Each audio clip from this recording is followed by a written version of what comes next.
Au départ de Nîmes, froid sibérien annonce la météo. Le Moscou-Paris transforme l'étoile de Bessèges en étoile des neiges. Mais ce ne sont pas quelques flocons qui vont freiner les ardeurs du double vainqueur du Tour des Flandres. C'est pas évident, mais pour un coureur belge, c'est normal. Hein. En Belgique, c'est moins 7 degrés maintenant. Ça veut dire c'est chaud ici. Mais l'humour belge n'est peut-être pas celui du peloton qui quitte Nîmes à allure réduite, cache-col remonté et visage des mauvais jours.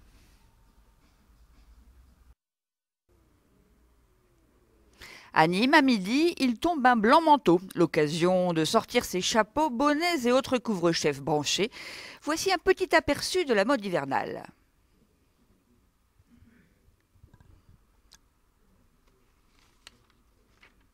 Qu'est-ce que vous avez sur la tête ? Une cagoule. De ce temps-là, avec la neige, c'est bien pratique. On y va. Là, on est bien. Là, il fait chaud, tout va bien. Vous n'avez pas de cache-oreille alors ? Ah non, ça fait pas partie de la tenue. Bon, on a adopté la chapka, on a adopté des nouveaux noms, genre Francesca et Olga.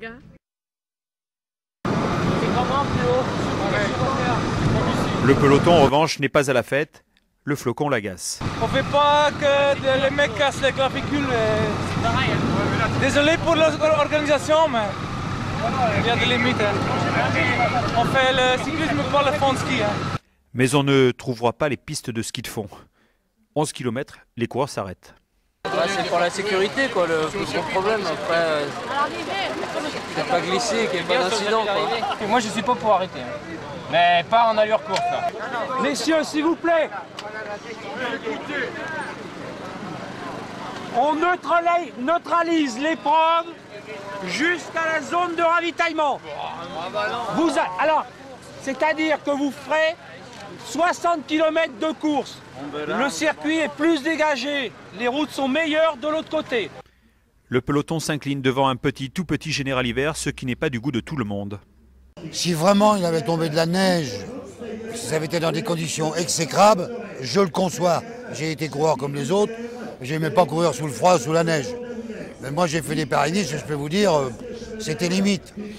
Et là, les patrons des équipes, ils ont qu'à dire, bon les gars, on vous paye quand même bien, vous représentez la marque, respectez l'organisateur, respectez le public.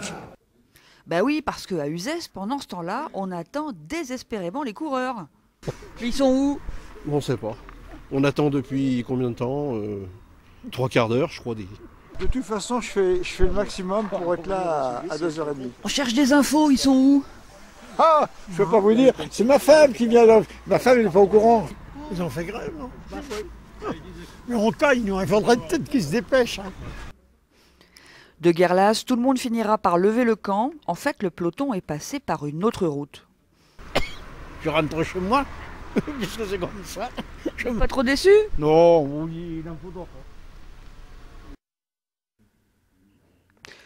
À la reprise, Anthony Ravard tente de réveiller le peloton frigorifié, sans succès.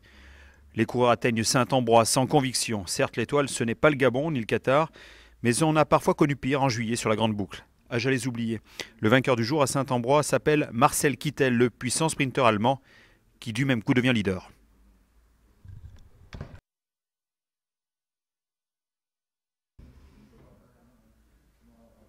Décidément, c'est un temps à faire fuir les chalands. Pas grand monde pour acheter des maillots aujourd'hui, surtout à manches courtes. Et pourtant, ce sont des collectors, comme Gianni. On m'appelle Monsieur Vintage, c'est moi qui ai lancé ça dans le monde, vous voyez. La grande mode du vintage. Alors tous les anciens, ils viennent me voir, et même Polydor, ils viennent voir ses maillots, tout ça. Quoi. 1968, j'ai fait mes débuts comme consultant à l'ORTF.